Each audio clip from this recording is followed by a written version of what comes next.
Welcome to another episode of Solitaire Quest. I'm your host, the Blood Knight of the Old Republic of Bloodganistan. Like, share, and subscribe. And today, I'm reviewing Mark of the Rani by Doctor Who. No, sorry, Mark of the Rani, an episode of Doctor Who, vintage Doctor Who, folks. Getting this review from me, folks. So yeah, episode 1. So yeah, we got episode 1. Coal is being lifted out of a coal mine in Victorian times. Everyone is dirty and there's 3 guys in a bathhouse. They get gassed, but not in a good way. Or I guess in a good way. Yeah, we find out that the 6th Doctor's TARDIS is malfunctioning. We find out there's a time machine near the TARDIS. Guy gets marked, and and there are a whole bunch of hooligans. A whole bunch of guys get marked, and they're hooligans. It's like, don't know why the Rani's methods are leaving discoloration on the skin. It's like, that's just sus, you know. So yeah, Perry comments on the environment. We find out there are no birds. The 3 guys are attacking a horse carriage.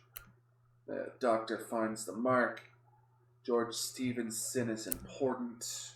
He's an historical figure in the Industrial Revolution. The doctor is doing some scanning on the way in. The master is also here to arrange the doctor's death. So yeah. George Stephenson is the architect of the Industrial Revolution. So yeah, a whole bunch of geniuses are going to the meeting. The master is eyeing the doctor from afar. The guard dog looks like it could bite. Perry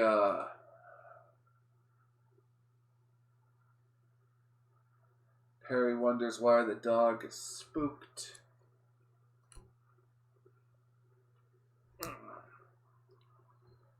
The master stops the dog and disappears a guy. And yeah, the master eggs on the 3 guys. The 3 guys attack the doctor. The doctor gets saved by a guy. There have been attacks on the machinery. Only the men are being affected. The master finds the Rani's handiwork. I almost called her Randy's handiwork, but no, it's the Rani. But no, yeah, the master propositions the Rani. The Rani is using parasites to manipulate people. So yeah, the doctor is trying to figure out why.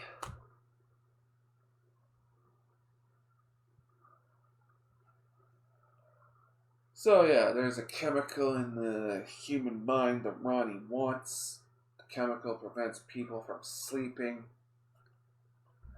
The doctor is going to the bathhouse as he figures things out. The master gets attacked and says the title of the episode, The Mark of the Rani. So, yeah. Doctor gets gassed by the Rani.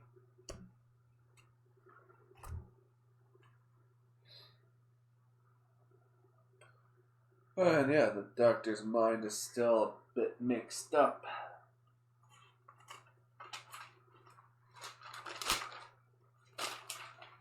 So yeah, she's been around. We find out that Rani's been around Earth. And Perry finds the doctor in the bathhouse.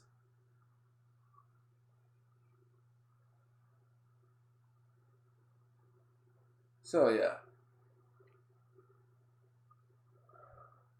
The master finds Perry.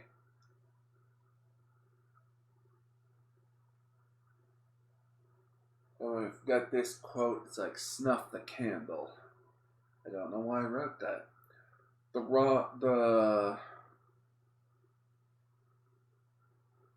Rani is using the parasites with the technology to see through the guy's eyes.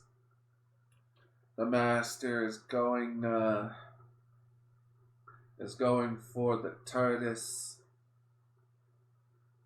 He's going to throw the doctor's TARDIS into the pit.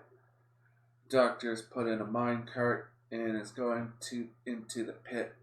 Going to get thrown into the pit by the Luddites, which is a term for people who are against technology back in the olden days. Yeah, episode 2. The doctor is saved by the last minute by a guy.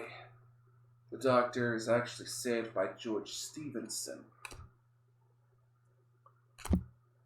So yeah, the doctor and George talk. The master goes to see the two guys, watches the interaction, and he hypnotizes Luke and puts the parasites into him. The doctor and Perry leave and go to the mine, and they get ambushed. The master has the brain fluid, and the Rani gets propositioned to again by him. So what I don't get, though, it's like the Rani is she's going throughout time, to get various materials for her work. And it's like this brain fluid. It's like, why doesn't she just like go to the future, to like future Earth, and like pick this brain fluid up at a supermarket, in some space supermarket or something like that? I don't know. Just like hack some computer systems, get some galactic credits, go to the space supermarket, get the brain fluid or something. Like, I'm sure in some future, they could probably synthesize it, But I digress.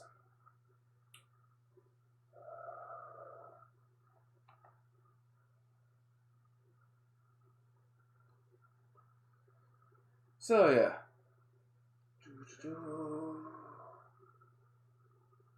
The doctor and Perry return to the bathhouse. We find out that the Rani's TARDIS is doing important stuff. And the doctor intentionally triggers a trap.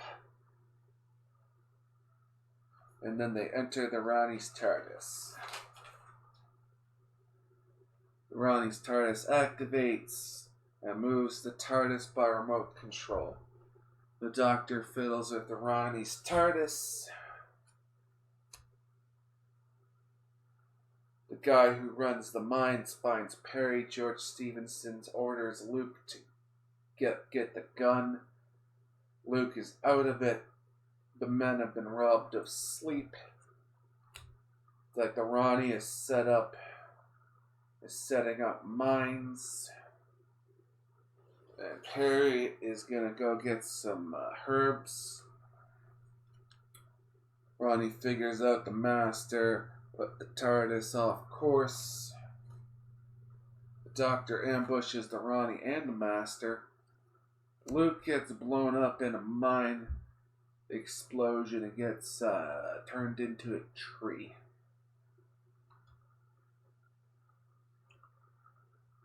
So, yeah. Luke's dead now. He's a tree, which is pretty horrifying. That's crazy, though, that the Rani has mines that you step on and you turn into a tree. Now that is crazy. Not gonna lie. Not gonna lie. And yeah, I wrote down my notebook. The guy is still alive as a tree. because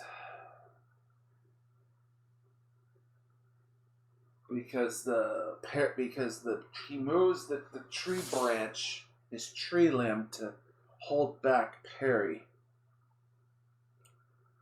And yeah, the doctor threatens the Rani and the Master with the Master's tissue compression weapon. Would the tissue compression weapon actually work on Time Lords? Like, if you use it on them, would they just like regenerate? Would they just get shrunk and then they'd regenerate or something? I don't get how that would work. Like, or is it just permanent? Are they permanently killed?